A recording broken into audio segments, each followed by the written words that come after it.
Ladies and gentlemen, thank you for standing by. Welcome to the American Express Q4 2024 earnings call. At this time, all participants are in a listen-only mode. Later, we will conduct a question-and-answer session. If you wish to ask a question, please press star, then one on your touch-tone phone. You will hear a tone indicating you have been placed in queue. You may remove yourself from the queue at any time by pressing star, then two. If you're using a speakerphone, please pick up the handset before pressing the numbers. Should you require assistance during the call, please press star, then zero. As a reminder, today's call is being recorded. I would now like to turn the conference over to our host, Head of Investor Relations, Mr. Kartik Ramachandran. Please go ahead. Thank you, Daryl, and thank you all for joining today's call. As a reminder, before we begin, today's discussion contains forward-looking statements about the company's future business and financial performance. These are based on management's current expectations and are subject to risks and uncertainties. Factors that could cause actual results to differ materially from these statements are included in today's presentation slides and in our reports on file with the SEC. The discussion today also contains non-GAAP financial measures. The comparable GAAP financial measures are included in this quarter's earnings materials, as well as the earnings materials for the prior periods we discuss. All of these are posted on our website at ir.americanexpress.com. We'll begin today with Steve Squeri, Chairman and CEO, who will start with some remarks about the company's progress and results. And then Christophe Lekayak, Chief Financial Officer, will provide a more detailed review of our financial performance.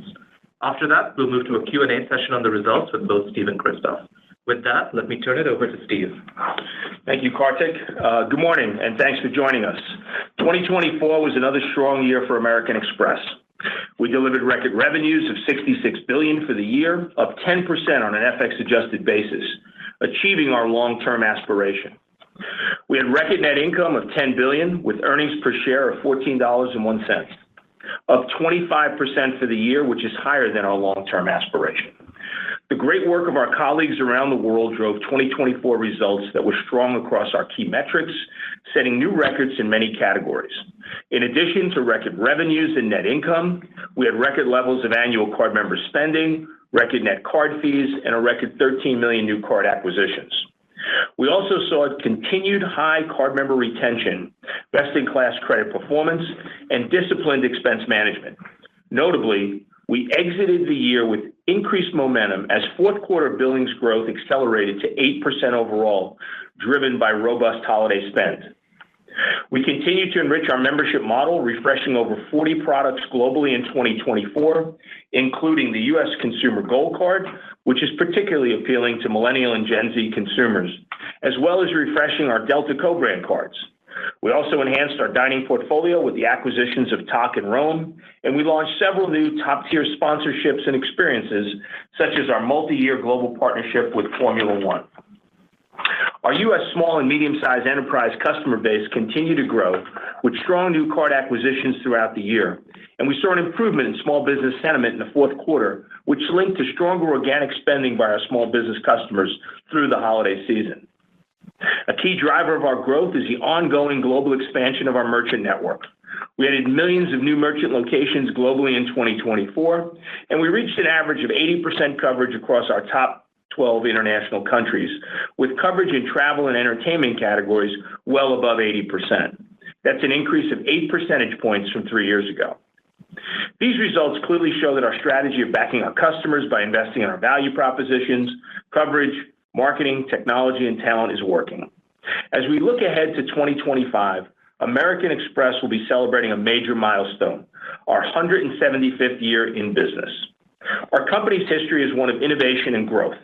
From our start in 1850 as a freight delivery company operated with horses, wagons, and trains, to becoming a global travel services company in the early 20th century, pivoting into a card-focused payments company by the 1960s, and ultimately evolving into the global premium financial and lifestyle company powered by technology we are today.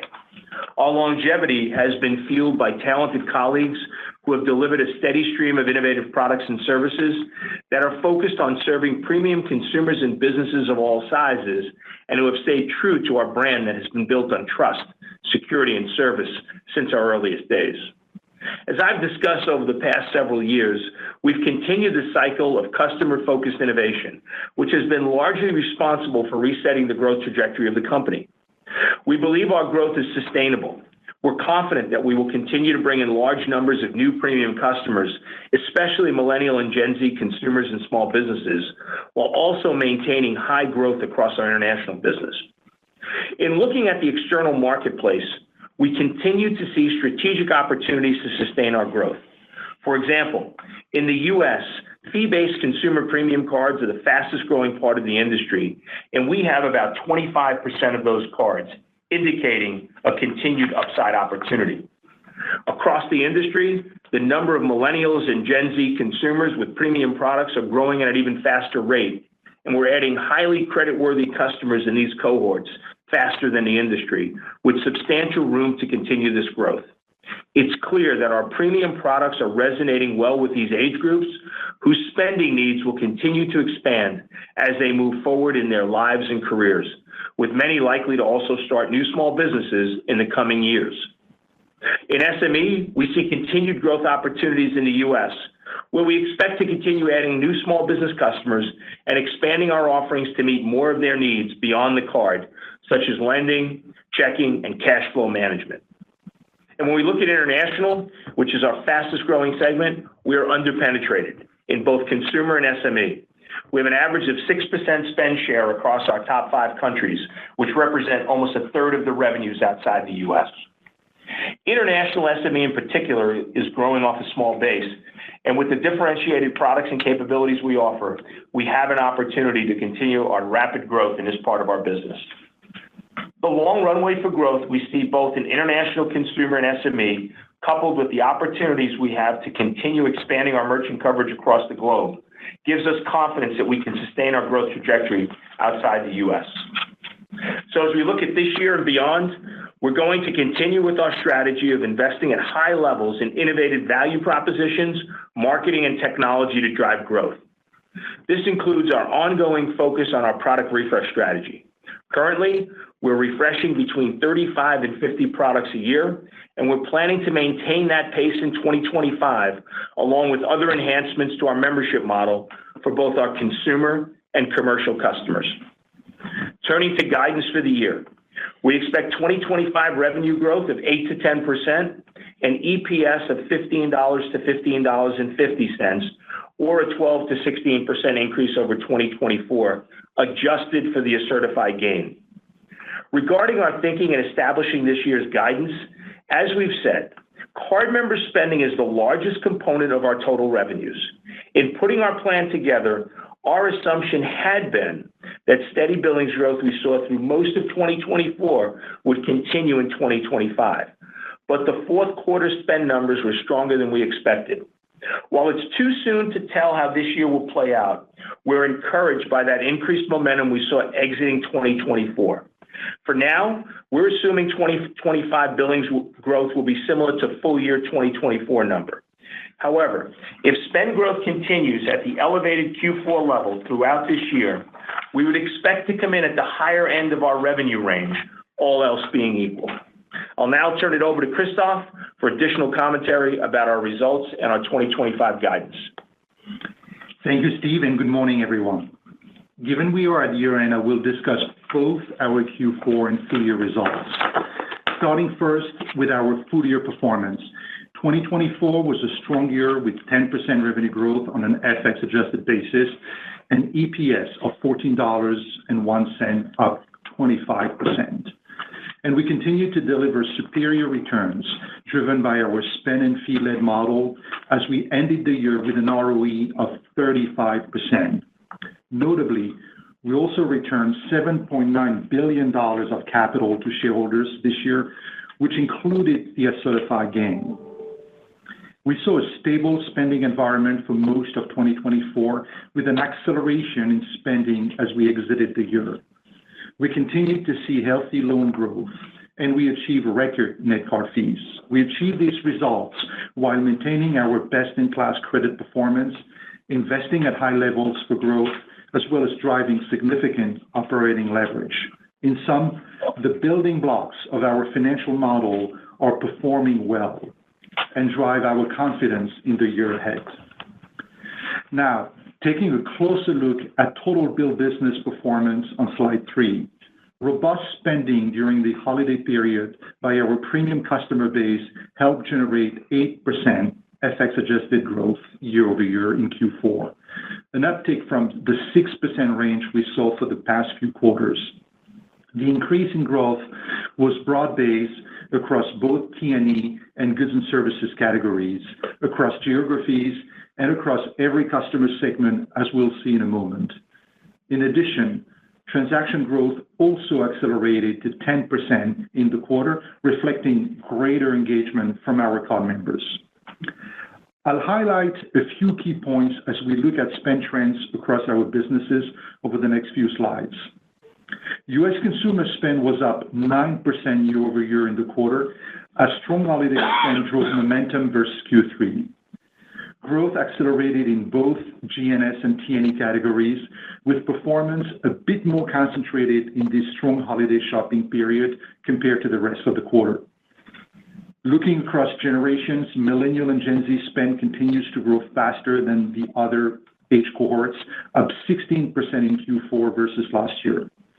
Notably, all generations saw an uptick in spend this quarter compared to Q3.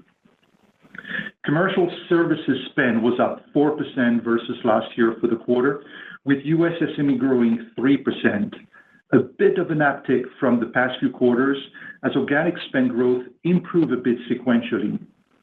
We also saw an increase in spending from our large and global client base, with improvement in T&E spend across client industries, as well as improvement in goods and services spend. Lastly, international grew 15% in Q4 versus last year on an FX-adjusted basis as we continue to make strides in our international business. This rapid growth was visible across spend categories and across our consumer and commercial businesses, with each of our top 5 markets growing in mid to high teens. As you can see, Q4 spend results were strong across our businesses, and we feel good about the spend acceleration we saw. While growth in Q1 will be impacted by the grow-over from leap year in 2024, so far, the first 3 weeks of January look more in line with Q4 trends. At the same time, we need to see if the momentum will sustain. So as we think about 2025, we are assuming at this point a similar spend environment to what we saw in 2024 on a full-year basis. Moving on to loans on slide 7. Q4 total loans and card member receivables grew at 9% on an FX-adjusted basis versus last year. As a reminder, these growth rates moderated over the course of the year as expected, as we lapped the period when customers were still building back revolving balances coming out of the pandemic. With that process largely behind us, for 2025, we expect loans and receivables growth to continue to grow a bit faster than spend, and we continue to meet more of the borrowing needs of our premium customers. Turning to slides 8 and 9, our credit performance continues to be excellent. Delinquency rates and write-off rates are stable versus last quarter and are still below levels from 5 years ago. Total provision expense was down from a year ago as we built fewer reserves. These results are an outcome of our premium strategy that attracts high credit quality customers. Combined with our risk management capabilities, this strategy has widened the margin of safety and ensured profitable growth. We continue to expect some modest upward bias to write-off and reserve rates over time as we continue to acquire new customers at elevated levels and increase our share of lending from existing customers. Turning next to revenue starting on slide 10. We saw another strong year of revenue growth, with revenues up 10% on an FX-adjusted basis for both Q4 and the full year. Discount revenue grew 8% FX-adjusted in Q4, in line with bill business growth. Our cycle of product refreshes helped drive card fee growth to 19% FX-adjusted in the quarter and fueled new card acquisition to a record level of 13 million for the year. with around 70% of new accounts acquired on fee-paying products. We expect card fee growth in 2025 to continue to grow in the mid to high teens, but to moderate as we progress through the year. Turning to slide 13, Q4 NII was up 13% on an FX-adjusted basis. Growth was driven by increases in revolving loan balances and net yield versus the prior year. As expected, growth moderated this quarter, as it has over the course of the year. An important long-term driver of yield is our ability to improve our funding mix as a result of our growing deposits program. Our high-yield savings account balances grew 17% in 2024. As with our premium cards, we see that our HISA product is resonating with younger customers. Millennial and Gen Z customers make up over half of the accounts and about a third of the total balances today. As we think about 2025, we expect NII growth to outpace the growth in total loans and receivables, supported by growth in revolving balances. And while there is uncertainty in the rate outlook, as a reminder, we are mildly liability sensitive with a relatively small impact from changes to the Fed funds rate. I'll turn next to expenses on slide 15. In Q4, the VCE to revenue ratio was 43%. Rewards expense in particular grew 15% in the fourth quarter, largely driven by the slow growth in rewards expense in the prior year. In addition, as we mentioned last quarter, we made some small changes to the program that are good for both customers and the overall economics of the program, but drive a very small increase in the URR in the short term. Stepping back, we expect overall VCE expenses to grow slightly faster than revenues in 2025 as we continue to invest in our products and drive card member engagement, and as our portfolio continues to become more premium. We expect rewards growth to remain a bit elevated in Q1 as a result of the URL model changes from a year ago, before growing more in line with the historical trend. We ended the year with $6 billion in marketing expenses, up 16% for the full year, as we invested at elevated levels based on the attractive growth opportunities we saw. Given the significant increase of the investment pool in 2024, we expect a modest increase in marketing expense for 2025. Finally, operating expenses for the quarter were down 1% versus last year at $4.2 billion. On a full-year basis, operating expenses of $14.6 billion were down 2%. Excluding the gain on sale of the certified business in Q2, operating expenses were up 1% for the full year. In 2025, we expect operating expenses to grow in low single digits versus 2024 levels, adjusted for the certified gain. This continues our strong track record of disciplined expense management as we maintain the low levels of growth from last year while still investing in key areas such as technology. Let me move now to capital on slide 16. Our Q4 CET1 ratio was 10.5% and continues to be within our 10 to 11% range. We returned $7.9 billion of capital to our shareholders for the year, including $2 billion of dividends and $5.9 billion of share repurchases. In 2025, we also expect to increase our quarterly dividend by 17% to 82 cents per share, consistent with our approach of growing our dividend in line with earnings and our 20 to 25% target payout ratio. With this planned increase, we expect to more than double the dividends since the beginning of 2019. We have also reduced the share count by 17%, demonstrating our confidence in the sustainability of earnings of our differentiated model. This brings me to our 2025 guidance. We continue to run our business with an aspiration to achieve 10% plus revenue growth and mid-teens EPS growth. As Steve noted, for the full year 2025, we expect revenue growth between 8-10% and earnings per share between $15 and $15.50. The EPS range reflects 12 to 16% growth year over year, adjusted for the certified gain in 2024. I'll note that the revenue guidance reflects a balance between the spend environment we saw for the most of the year and the acceleration in spend growth we saw in Q4.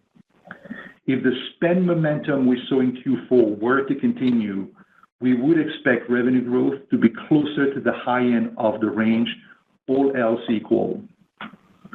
Our guidance also factors in a range of scenarios based on what we are seeing in our business today. It assumes a stable economy and reflects what we know today about the regulatory and competitive environment. At the same time, there is uncertainty in the environment, whether in tax policy, interest rates, or currency movements. Our outlook is based on the FX rates as they are today. As a global company, the strengthening of the US dollar is a headwind to our growth. In closing, as you heard, 2024 was a strong year for the company. We are well positioned to continue our track record of strong growth into 2025, and we feel good about the year ahead. With that, I will now turn the call back over to Kartik, and we will take your questions. Thank you, Christophe. Before we open up the lines for Q&A, I will ask those in the queue to please limit yourselves to just one question. Thank you for your cooperation, and with that, the operator will now open up the line for questions. Operator? Ladies and gentlemen, if you wish to ask a question, please press star, then one on your touch-tone phone. You'll hear a tone indicating that you've been placed in queue. You may remove yourself from the queue at any time by pressing star, then two. If you're using a speakerphone, please pick up the handset before pressing the numbers. One moment, please, for the first question.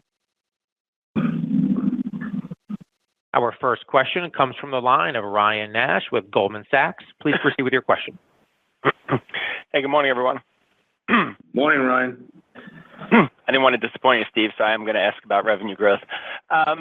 So, you gave a lot of different comments, obviously 8 to 10, you're exiting at 10, you highlighted that, billings started the year, at an elevated level, similar to fourth quarter. So, Steve, maybe just talk a little bit about, what could be the potential headwinds to revenue growth that would put you towards the lower end. And, I guess, given, GDP is strong, you've acquired a ton of cards in 2024, why is 2025 not, in line with sort of the aspirational revenue growth, given it feels like this is sort of the right kind of environment where we could see that type of top line growth? Thank you. Yeah.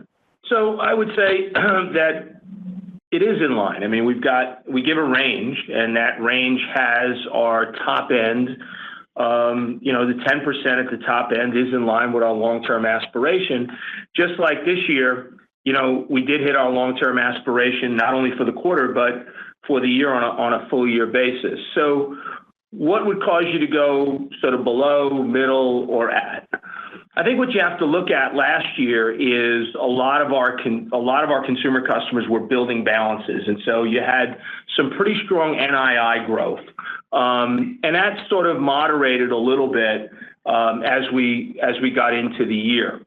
So if you look at it, it really does come down to a billing story for 2025. And I think the way that we've guided is absolutely right. We've guided that if in fact billings are like they were in the fourth quarter, you will see us at the top end of the revenue range. And as Christophe said, all else being equal, you don't have any sort of surprises. And as we've said at your conference, just giving you another plug for your conference, it really becomes, billings. And I think if billings continue at where they were in the fourth quarter, then I think what you will see is us at the top end of that revenue range. If you see them where they were for the whole year, you can assume we'll be in the middle. And I don't think this will happen, but this is why you give ranges. If they were below last year, you would be at the lower end. So I think it really truly is a billing story. I think, we're very confident with card fees. I mean, we've had 26 consecutive quarters of double-digit card fees. We expect that to continue. more to the mid-teens to the lower high teens.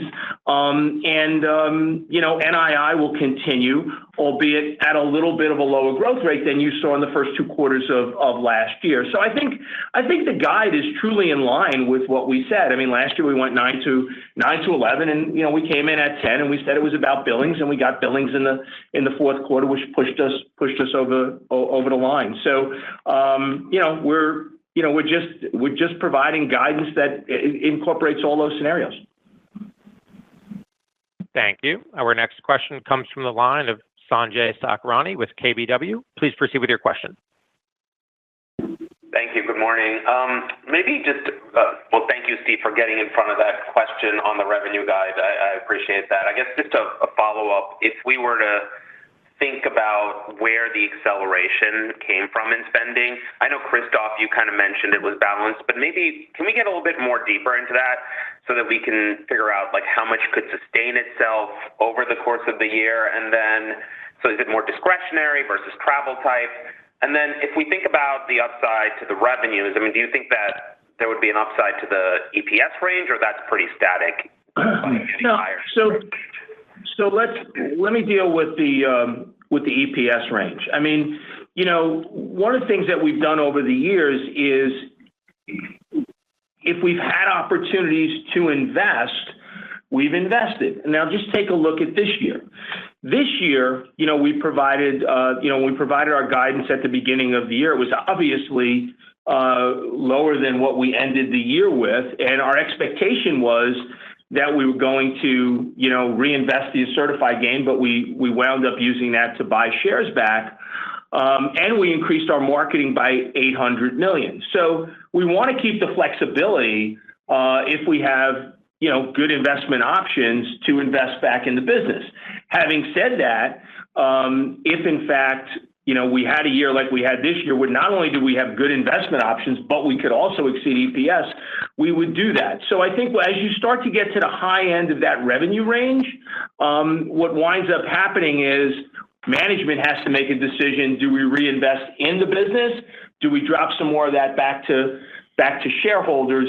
And that'll be a decision that we will make on an ongoing basis as we see what the opportunities would be, whether those be opportunities in technology, whether those be opportunities in marketing, more value proposition, and so forth. So we want to leave ourselves that flexibility to be able to make those investments. But having said that, there is a top end of the range is $15.50. It is at 16% revenue, 16% growth, and that is more likely to happen if you have higher revenue growth. Again, with the commentary that I made, that we could make a decision that we want to invest that back in. So it's plausible that in fact would happen. As far as billings go for the quarter, and I'll let Christoph comment a little bit more.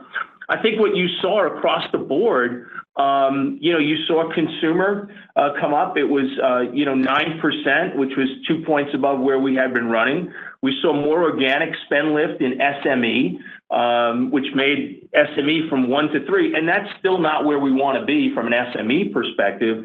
And international continues to perform very, very well, both from an SME perspective and from a consumer perspective, also picking up 2 points.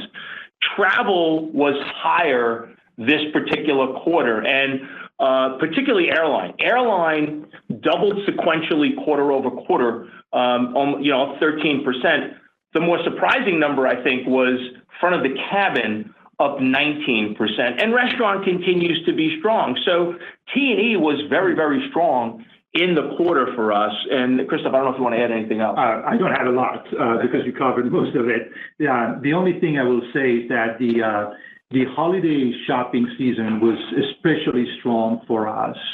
And you asked the question about the sustainability, and that's the key word, right? And, the team here is looking at, whether it's going to extend into 2025. That's the key question. And that's it's really hard to answer this in a definitive way. As I said in my remarks, the first 3 weeks of January very much look like in line with what we saw in Q4.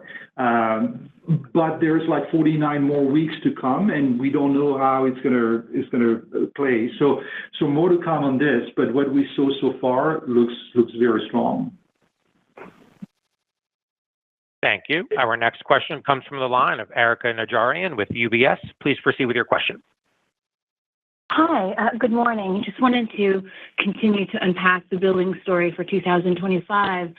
When I look at the proprietary net cards acquired, it looked like it slowed down a bit in the fourth quarter after being up double digits in the second and third quarter, of course, up 6.5% year over year. As we think about what's going to drive the billing strength in 2025, particularly in light of, Christophe, your comment about modest increase in marketing expenses, should we think about, what is the split between, an increase in new cards acquired in terms of versus that 6.5% versus, better spend per account? We noticed, of course, that spend per account was up a little bit in the fourth quarter, up 3% versus 2% for the year. Yeah.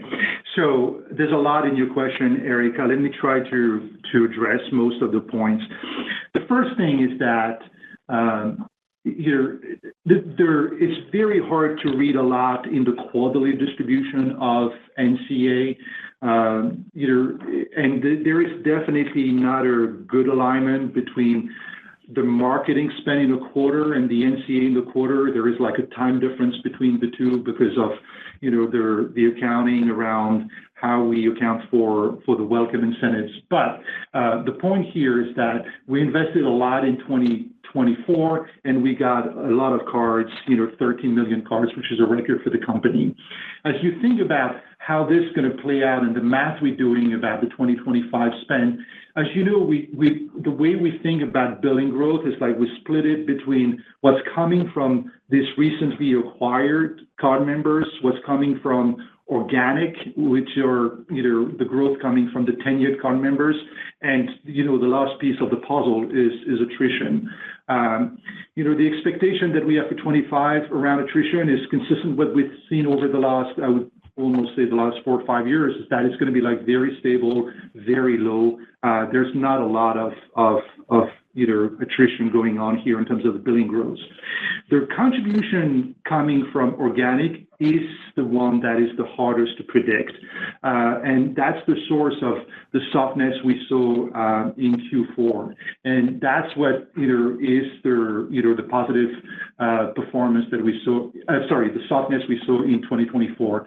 And that's the organic that was stronger in Q4. So it's hard to say how that organic is going to perform in 2025, but it's the source of the volatility for sure. And we provided some of the details in the past, but I would say a good 7% of the billing growth comes from these new customers, and the balance is typically the organic spend and the attrition. Thank you. Our next question comes from the line of Mark DeVries with Deutsche Bank. Please proceed with your question. Thanks. As we've been discussing, you're seeing accelerating bill business growth into year-end. We're also getting consumer and business confidence that's really been climbing. So, Steve, I was hoping to hear about what you may have learned, both from any conversations you've had with customers recently about kind of their optimism and spend, and also just looking at your historic bill business numbers and how that has historically kind of responded to rising confidence. Well, I think we saw rising confidence in the fourth quarter. Certainly, you saw it from a consumer perspective, 9%. And I think I'll just go back and comment on travel. I mean, travel traditionally for us, especially airline in the fourth quarter, is not a big number, but it doubled sequentially and front of the cabin. I think front of the cabin is a really good indicator of consumer confidence because, what you do is when people don't have confidence, they may not cancel a trip, but they may downgrade the hotel, downgrade the airlines, the class of service and so forth. So I think we're seeing more consumer confidence. We've done a survey of small businesses, and the sentiment is really, really good, and it's higher than it's been in a long time. And I think we saw that come up from an organic growth perspective. International's just been strong. International has been a strong story for us since 2 years after COVID. It has just been it's been marching on. So I think that that's what gives us hope for the year that this will continue. But again, hope is not a plan. And so, we do our plan based upon what we saw at the time of the plan. And, as we look at the first couple of months in the first quarter, we'll see where we are. And, provided that we have this continued growth, we would expect, again, to be at the high end of the range from a revenue perspective. The only thing that I will throw out there from a timing perspective is that we will have one less day in this first quarter due to leap year. So we'll manage that. But we like to look at things on a days mix adjusted basis anyway. And so we'll be able to see through that and determine what that will mean for the second quarter. So I think there's more to come. But I think the basic story here is there is consumer confidence at this point. There is small business confidence. We just don't want one quarter to color what a whole year is going to be. We'd like to see that be repetitive before we do anything with it. Thank you. Our next question comes from the line of Craig Moore with FT Partners. Please proceed with your question. Yeah, good morning and thanks. I had two questions. The first on SME. We've seen very strong growth from some of your competitors, some newer competitors like Ramp, and was wondering, how you feel about your customer-facing tech and SME and whether that might be an area of potential acquisition in the future. And second, Delta had very strong commentary about the co-brand card growth and their expectation for 2025 that growth will be at least as good.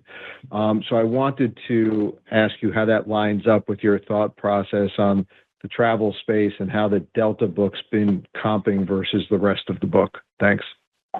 Yeah, I think, remember, look, we align very closely with Ed and his team, and so we're aligned with that. But also remember that the Delta book is not just what's spent on Delta, it is spent what Delta card members, American Express card members spend on everything else. And so, look, I think, the remuneration that we provide Delta, we would expect that to continue to increase. We're happy to see that increase because that means spending is increasing and we're getting our piece of the pie.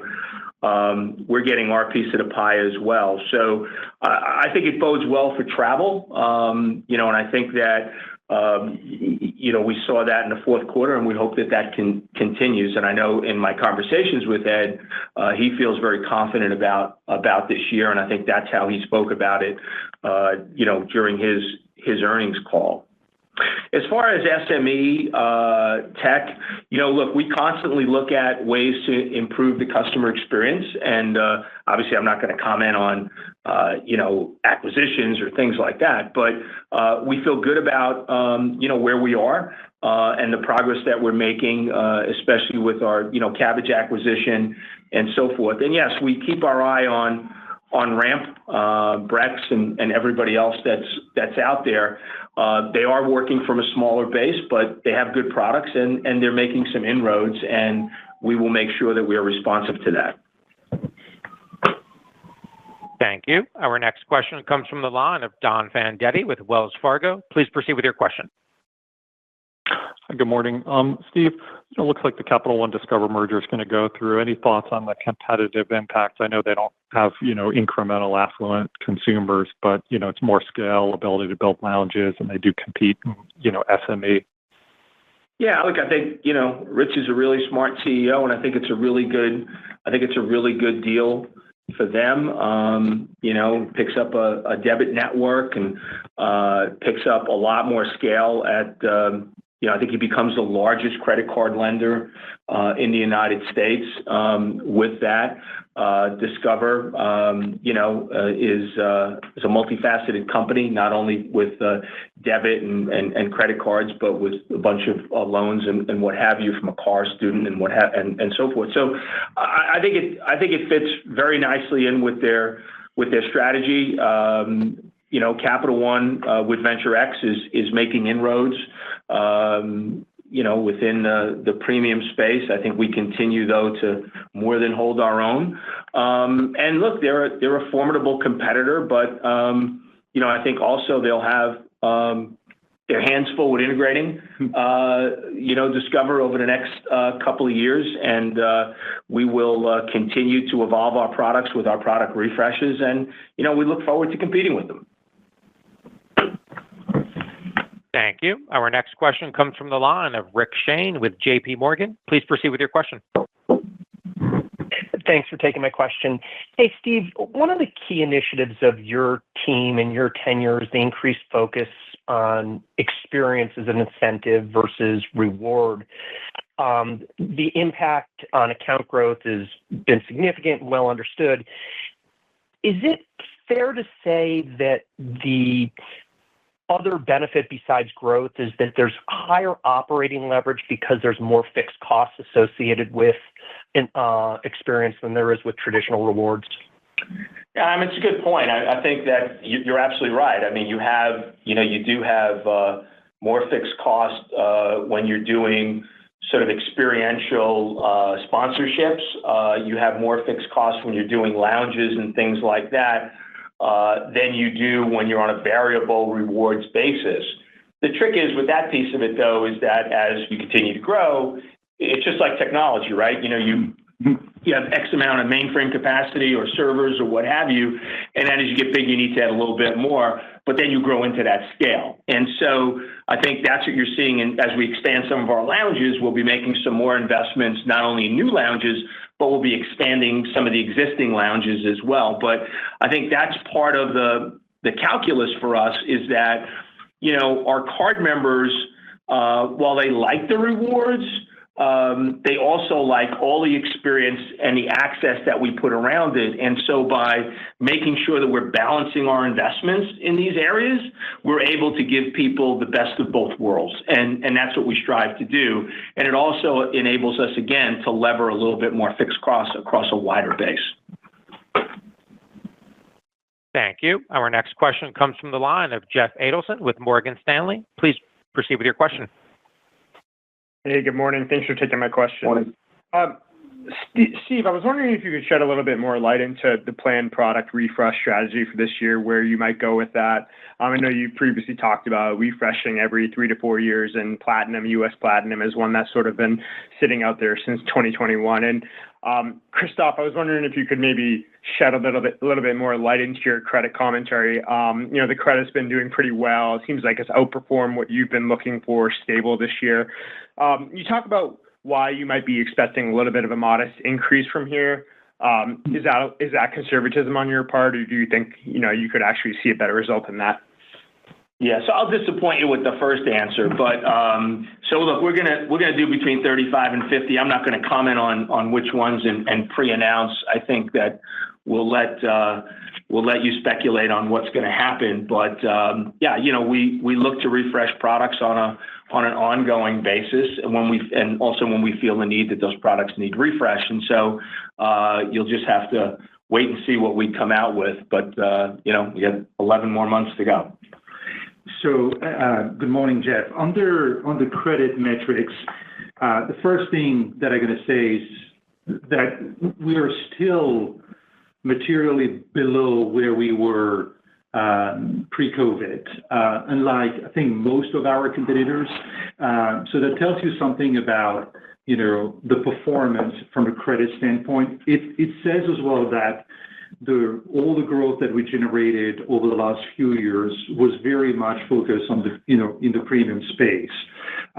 So I like that. So the comment on the upward buyers, I made a similar comment at the beginning of last year, and it turned out that the credit metrics were actually fairly stable, especially towards the later part of the year. I still believe that those metrics should trend up a little bit while remain best in class. They're going to trend up because we're acquiring a lot of customers and there are going to be some seasoning happening for those vintages. And the performance, those metrics are so low, so good that to some extent they can only go up a little bit from here. But these are, we're very comfortable with the performance on the credit side. The premiumness of the strategy is just working and translating really well in the credit performance. We're issuing premium products, and that attracts a lot of very low credit risk customers. And so where we are, it's just like a very good position. And I hope that by the time we get to the end of the year, we're looking at these rates, and I can say I was wrong and the credit were stable. But I think in the long run, the trend is that you should expect those metrics to trend up a little bit, very modest, but a little bit. Thank you. Our next question comes from the line of Chris Kennedy with William Blair. Please proceed with your question. Good morning. Thanks for taking the question. Marketing investment has increased a lot in recent years. Can you just talk about how the allocations have evolved between the different buckets, such as customer acquisition, general brand marketing, and sponsorship activity? Thank you. General, brand sponsorship has been fairly stable over the past years, and the lion's share of the growth that you saw in marketing, so say over the last 12 months, the $800 million between last year and this year, the lion's share of that is going into acquisition.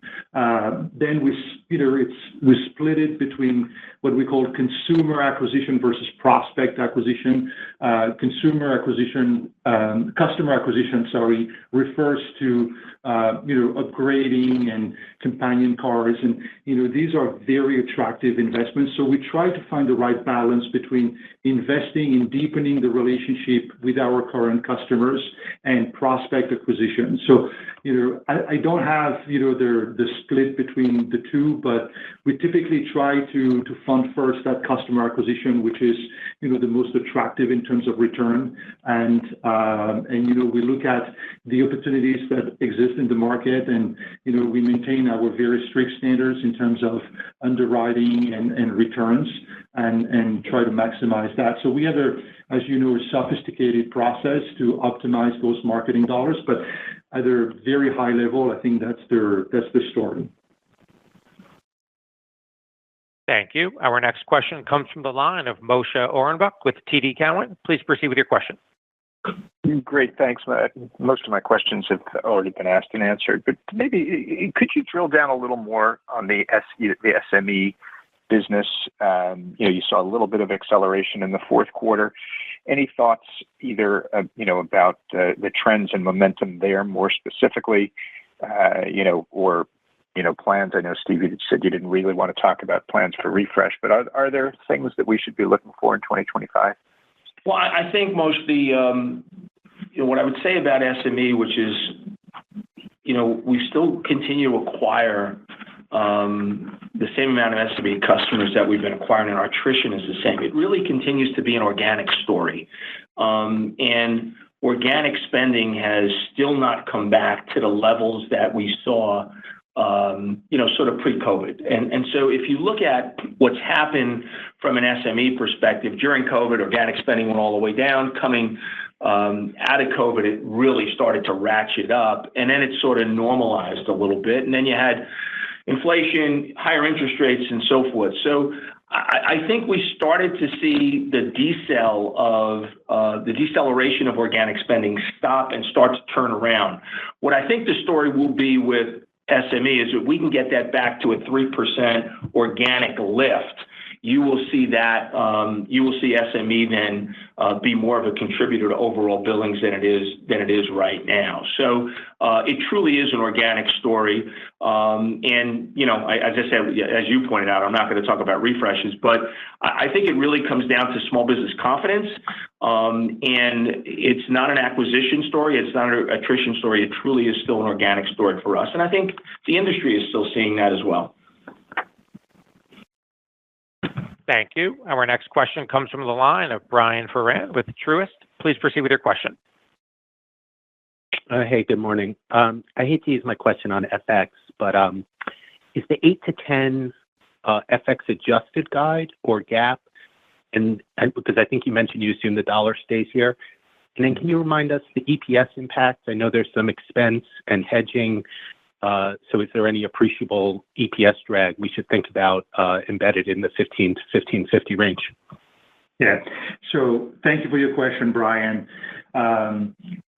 The first thing that I'm going to say on this is that we talk about FX adjusted and FX reported because we think it is useful to you and to us to think about the momentum that we see, say, from a revenue, from a billing standpoint, at stable currency, like once we control for currency movements, because that reflects the true momentum in terms of transaction, and no FX noise. So for that reason, we speak about it in FX adjusted terms. As we think about forecast and predictions, it's impossible for us, to predict where we're going to be from an FX standpoint. So we cannot talk about it, in terms of FX reported at year end, because we don't know which way the dollar is going to go. And therefore, we're not trying to. The way to think about the impact of these currency movements, you saw it in Q4, right? Here we have actual movements. The difference from a revenue growth standpoint was 1 percentage point, right? FX adjusted revenue growth was 10%. FX reported, GAAP reported, was 9%. So the impact is material, is 1 percentage point of revenue growth. In terms of EPS impact, it's a far more complicated stories because we have expenses spread out across the world. We have centers of excellence, so it's really a complicated one. I'm going to refer you, I think it's in the K or in the Q, where we have sensitivity, and it goes something like this. You can check the numbers precisely, but a 10% increase in the dollar, or 1% increase, or the 10% increase in the dollar translating to $136 million negative impact on PTI. And so that's the kind of sensitivity. So it's not hugely impactful, but it is a little bit impactful still. Thank you. Our next question comes from the line of Saul Martinez with HSBC. Please proceed with your question. Hi, good morning. Thanks for taking my question. Maybe we could double click a little bit on the international businesses. You talked about, I think you said each of your top 5 markets, you grew mid to high teen, the mid to high teen range. Can you just comment on what some of the drivers are, what kind of momentum you're seeing in terms of merchant acceptance, how the sales changes you made a couple years ago are impacting it? And I guess I'm just trying to get at how you feel about the trajectory and the sustainability of that kind of growth. Well, we feel really good about the trajectory and the sustainability. Merchant acceptance in international continues to grow. I mean, we acquired millions of merchants, and a comment that I made is, we're at 80% LIF coverage in the key markets, and from a T&E perspective, we're over 80%. You saw that go up by 8 points over the last 3 years. So merchant acceptance internationally continues to grow very, very rapidly for us. As far as, overall growth, we invest quite a bit in card acquisition, in international, and our opportunities in international for card acquisition are still really, really good. And, a lot of that growth comes from new cards for us. So we think, with less than 6% market share in the top 5 markets, and in an SME environment, which is really nascent at this point, we think there's still big opportunities in SME and in consumer for us. And so our expectation is that double-digit billings will continue into the foreseeable future. And remember, pre-COVID, that's what we saw. International was the fastest growing part of our business because we added merchant locations and we added more cards. During COVID, it was international, if you recall, was almost more than a 2-year stoppage, but it's right back to where it was pre-COVID, and we continue to feel that that's going to continue. Thank you. Our next question comes from the line of Terry Ma with Barclays. Please proceed with your question. Hey, thank you. Good morning. I just wanted to ask about net card fee growth. I think you guided to mid to high teens growth in 25 with some moderation. So maybe just unpack that a bit. You've historically had more of a runway to accelerate that kind of growth when you've done major refreshes. So I'm just curious why that would actually moderate this year. The first thing is that these growth rates have been very strong for a very long period of time. As a matter of fact, this quarter marks the 26th consecutive quarter where we've seen card fee growth in double digit. And it's like, when I say double digit, I think the CAGR is like 13% over this period of time, right? Something of that magnitude. So very strong growth. At the beginning of the year, we started the year at like 16%, and we said we should expect to exit the year with an acceleration, which is exactly what happened, right? We were at 18% last quarter, 19% 18% in Q3, 19% in Q4. So very strong growth, which, it's always a complicated, there's always a lot of moving factors here. So it's not easy to simplify too much, but the big driver of that acceleration was actually the cycle of product refreshes, and we can see it in our models.